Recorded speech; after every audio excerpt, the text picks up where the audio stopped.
Good morning बच्चों। तो कल तक देखो हमने पढ़ा था व्यापार के सहायक और व्यापार के सहायकों के अंदर आप बिंदु पढ़ रहे थे बीमा या इंश्योरेंस के बारे में। आज हम पढ़ेंगे व्यापार का एक नया सहायक है, नाम है भंडारण। भंडारण का मतलब होता है वेयर हाउसिंग। वेयर हाउसिंग या स्टोरेज या भंडारण का मतलब क्या है कि एक व्यवसायी के द्वारा वस्तुओं को बनाने के पश्चात सुरक्षित तरीके से संभाल कर एक स्थान पर रखना, जिसको आप गोदाम के नाम से जानते हैं। उस स्थान पर अर्थात गोदाम में वस्तुओं को सुरक्षित तरीके से संभाल कर रखना क्या कहलाता है?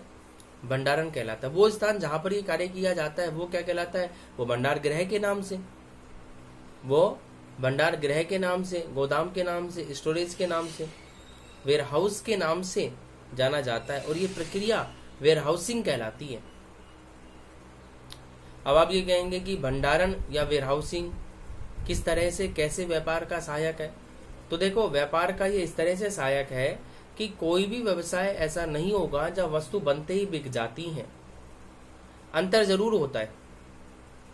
वस्तु के निर्माण, उसके उत्पादन और विक्रय के मध्य में निश्चित रूप से अंतर पाया जाता है। वस्तु के निर्माण, उसके उत्पादन और उसको बेचने के मध्य में अंतर होता है।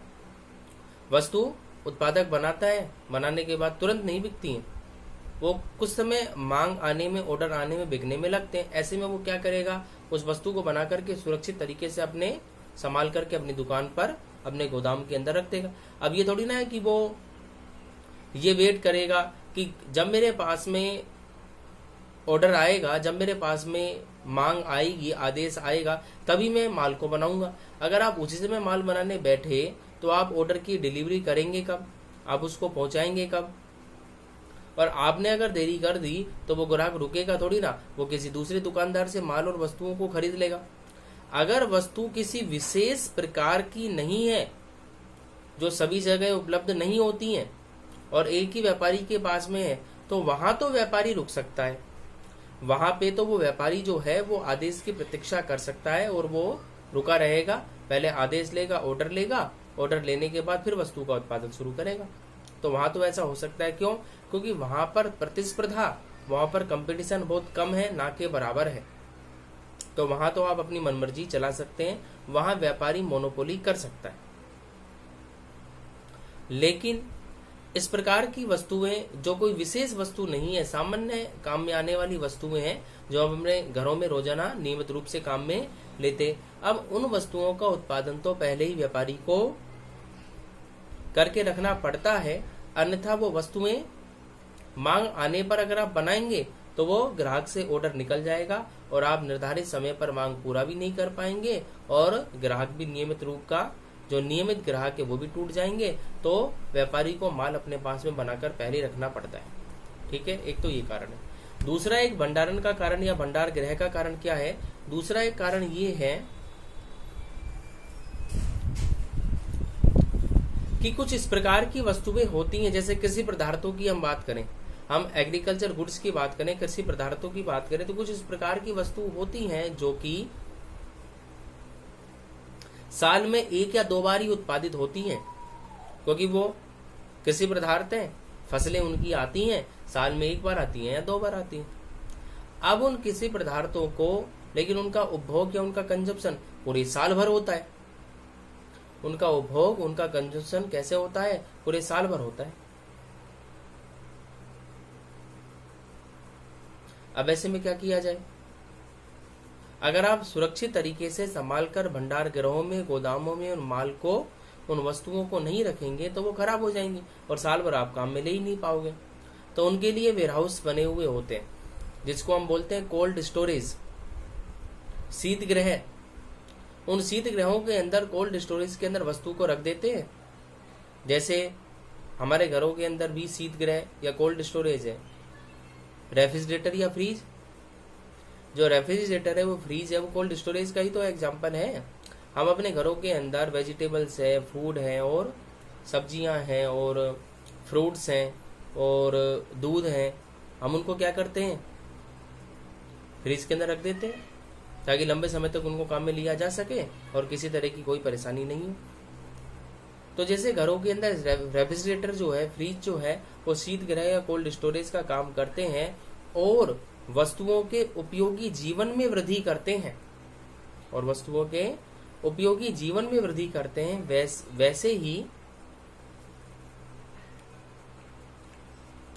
जो कोल्ड स्टोरेज या शीतगृह है वो वस्तुओं के उपयोगी जीवन में वृद्धि करते हैं। भंडार गृह वस्तुओं को सुरक्षित रखते हैं। भंडार गृहों के माध्यम से, भंडारण के माध्यम से वस्तुओं को लंबे समय तक रखा जा सकता है और अधिक लंबे समय तक उनका उपयोग किया जा सकता है, अर्थात उनकी यूजफुल लाइफ में, उनके उपयोगी जीवन में वृद्धि संभव हो पाती है। तो इस प्रकार से जो भंडार गृह है, जो भंडारण है, जो गोदाम है, वो भी व्यापार के सहायक हैं, व्यापारी को व्यापार करने में सहायता प्रदान करते हैं। क्योंकि गोदामों में माल जब रखा हुआ होता है तो जैसे ही डिमांड आती है आप तुरंत उस मांग को पूरा कर देते हैं और माल और वस्तुओं की तुरंत सप्लाई करके लोगों की आवश्यकताओं को पूरा करते हैं। इससे वस्तुओं का मूल्य भी नहीं बढ़ता, लोगों को भी फायदा मिलता है। ठीक है, तो समझ में आ गया होगा। सेकेंड लास्ट टॉपिक था ये भंडार गृहों के बारे में, गोदामों के बारे में, वेयरहाउसिंग के बारे में। लास्ट टॉपिक आता है, लास्ट सहायक है व्यापार का, जिसका नाम है विज्ञापन, एडवर्टाइजमेंट। विज्ञापन या जो एडवर्टाइजमेंट है वो व्यापार का महत्वपूर्ण सहायक है। व्यापार में ये दूसरे सहायकों की तरह सहायता प्रदान करता है। आप कहेंगे कैसे? आज के समय में अगर आप किसी भी वस्तु को देखें तो वो बिना विज्ञापन बिक नहीं पाती है। कोई भी कंपनी जब किसी प्रोडक्ट या किसी ब्रांड या वस्तु को बनाती है तो निश्चित रूप से उसका विज्ञापन करती है। अब ये अलग बात है कि विज्ञापन छोटी कंपनी है तो टीवी में नहीं आता, क्योंकि टीवी में आने के लिए आपको बहुत ज्यादा पैसे खर्च करने पड़ते हैं। तो विज्ञापन जो है वो टीवी में नहीं आता, लेकिन दुकानों के ऊपर उसके होर्डिंग्स हैं, उसके पंपलेंट हैं, बाजार के अंदर दीवारों के ऊपर वॉल पेंटिंग के फॉर्म में उसको लिख दिया जाता है, विज्ञापन करवा दिया जाता है मालिक के द्वारा, कंपनी के द्वारा। और अगर वो कुछ पैसा रखती है, उसके पास कुछ पैसा है, तो टीवी में भी ऐड दे दिया जाता है, तो इस प्रकार से जो विज्ञापन है वो विक्रय करने में सहायता प्रदान करते हैं। विज्ञापन के माध्यम से वस्तुओं को आसानी से बेचा जा सकता है। आप टीवी में बहुत सारी कंपनियों के विज्ञापन देखते हैं, जैसे नेस्ले वो मैगी का विज्ञापन करती है, कोलगेट अपनी पेस्ट का विज्ञापन करता है, एचयूएल कंपनी है वो पेप्सोडेंट का, क्लोजअप का, लक्स साबुन का, पॉन्ड्स का, डव साबुन का, इनका विज्ञापन करती है, व्हील सर्फ का विज्ञापन करती है। डाबर जो कंपनी है वो अपने प्रोडक्टों का विज्ञापन करती है। पार्ले कंपनी अपने बिस्किट और टॉफीज का विज्ञापन करती है। ब्रिटानिया कंपनी जो है वो अपने बिस्किट का विज्ञापन करती है, अपने गुड्स का विज्ञापन करती है। इस प्रकार से विज्ञापन के माध्यम से कंपनियों ने बाजार के अंदर अपना एक प्रभावी व्यक्तित्व बना रखा है। विज्ञापन के माध्यम से आप प्रभावशाली तरीके से लोगों को अपनी बात पहुंचा सकते हैं और कम समय में, बहुत कम समय में आप अपनी वस्तुओं के विक्रय को बढ़ा सकते हैं। सेल बढ़ाना विज्ञापन के माध्यम से आसान हो जाता है। विज्ञापन के माध्यम से आप बहुत आसानी से, जल्दी ही आप विक्रय कर पाते हैं, अपनी बिक्री बढ़ा पाते हैं। हाँ, ये अलग बात है कि विज्ञापन करने में कुछ पैसा खर्च करना पड़ता है, लेकिन जब बिक्री बढ़ती है तो लाभ बढ़ते हैं, तो जो खर्चा आपने विज्ञापन में किया है वो उससे एडजस्ट हो जाता है, फिर भी आप अधिक लाभ कमा लेते हैं, फिर भी आप विज्ञापन से फायदे में ही रहते हैं। वो विज्ञापन में जितना खर्चा हुआ है उससे ज्यादा आपके लाभों में वृद्धि हो जाती है। तो इस प्रकार से विज्ञापन भी महत्वपूर्ण सहायक होता है। ठीक है बेटा, तो ये आपका टॉपिक पूरा हो गया, व्यापार के सहायक। आप पढ़ रहे थे कॉमर्स या वाणिज्य को, उसमें दो आपने टॉपिक पढ़ा, एक तो व्यापार और दूसरा व्यापार के सहायक। ठीक है, और ये प्रकार किसके हैं? व्यवसाय के। व्यवसाय के दो प्रकार आपने मुख्य रूप से पढ़े, एक तो उद्योग और दूसरा वाणिज्य। ठीक है, तो यहाँ पर ये जो डायग्राम और टेबल और जो चार्ट है व्यवसाय का, टाइप्स ऑफ बिजनेस का, वो पूरा हो चुका है। अब हम न्यू टॉपिक पे आएंगे नेक्स्ट वीडियो के अंदर, व्यवसाय के उद्देश्य, ऑब्जेक्टिव ऑफ बिजनेस की, व्यवसाय के क्या उद्देश्य। ठीक है, ओके बेटा, थैंक यू।